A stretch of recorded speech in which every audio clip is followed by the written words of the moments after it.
વધી રહ્યો છે, લોકો હેરાન પરેશાન થઈ ગયા છે અને દિવસે ને દિવસે ગરમી વધી રહી છે।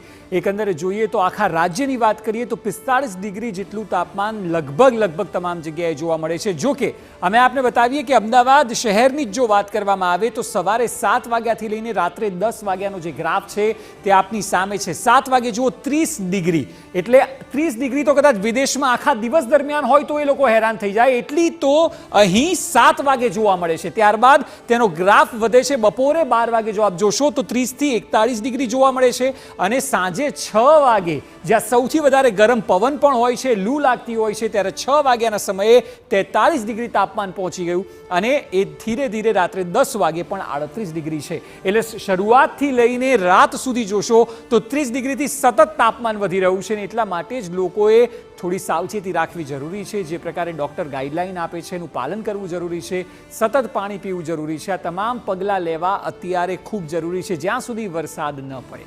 વરસાદને લઈને પણ જે આગાહી છે આપણે બતાવીશું, પરંતુ સતત અમે આપને આંકડાઓ એટલે બતાવી રહ્યા છે જેથી કરીને આપ સ્થિતિને સમજી શકો।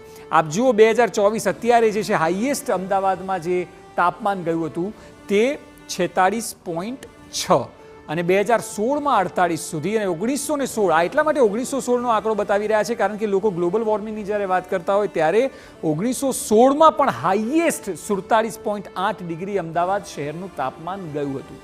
એટલે ધીરે કરતાં પણ આપ જોશો તો દર વખતે દર વર્ષે ગરમીનું પ્રમાણ સતત મહદઅંશે વધતું જાય છે અને એ ચિંતાનો વિષય છે ગ્લોબલ વોર્મિંગ અને ક્લાઇમેટ ચેન્જ તેના સૌથી મોટા કારણ માનવામાં આવે છે, જેથી કરીને સતત ગરમીનું પ્રમાણ વધે છે। ગરમીથી જે મોત છે રાજ્યમાં આપ જુઓ કે ગરમી રીતસરની જીવલેણ સાબિત થઈ રહી છે, એટલા માટે કારણ કે આપ ચોમાસામાં લોકોના જીવ જતા પાણીને કારણે કે શિયાળામાં લોકોના બીમારીઓ વધવાને કારણે જીવ જતા સાંભળ્યા હશે। ઉનાળાની સ્થિતિ જુઓ, માત્ર ગરમીને કારણે રાજ્યમાં 20થી વધુ લોકોના મોત થયા છે અને આ એક રીતે ચિંતા ઊભું કરે તેવા આંકડા છે। લૂ લાગવા સહિતના કારણે લોકોના મોત થઈ રહ્યા છે, ડિહાઇડ્રેશન થઈ જાય છે અને એટલા માટે જ ડૉક્ટર અને સરકાર જે ગાઈડલાઈન આપે છે તેનું સતત ફોલોઅપ લેવું જોઈએ।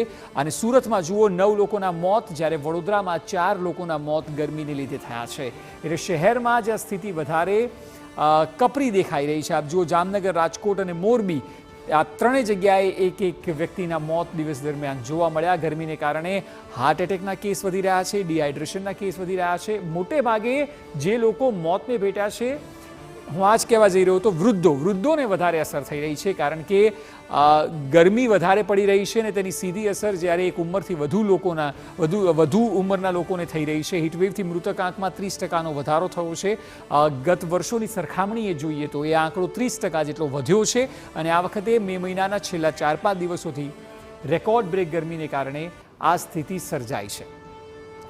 ગરમીથી જે મોત થઈ રહ્યા છે નબળી રોગ પ્રતિકારક શક્તિને કારણે પણ એટલા માટે કારણ કે હીટ સ્ટ્રોક લાગે તો પણ બોડી જે છે તે ફાઇટ બેક કરવું જોઈએ, એ વૃદ્ધ લોકોનું વધારે નથી કરતી હોતું, એટલા માટે મોતનો આંકડો જે છે તે વધારે જોવા મળે છે। 40 ડિગ્રીથી વધુ તાપમાન જતાં જ હીટ વેવની શક્યતાઓ વધી જાય છે અને આપ જોયું તે મુજબ 40-45ની વચ્ચેનો ગ્રાફ રાજ્યમાં તમામ જગ્યાએ છે, એટલે હીટવેવની શક્યતાઓ રાજ્યમાં તમામ જગ્યાએ જોવા મળી રહી છે અને એટલા માટે સ્થિતિ આ વખતે દર વર્ષના ઉનાળાની સરખામણીએ વધારે કપરી સાબિત થઈ રહી છે। જોકે ગરમી જે છે સતત વધી રહી છે ત્યારે ડૉક્ટર્સ તરફથી પણ ચોક્કસ ગાઈડલાઈન ફોલો કરવાનું કહેવામાં આવે છે। ત્યારે આ વિષય પર વધુ વાત કરવા માટે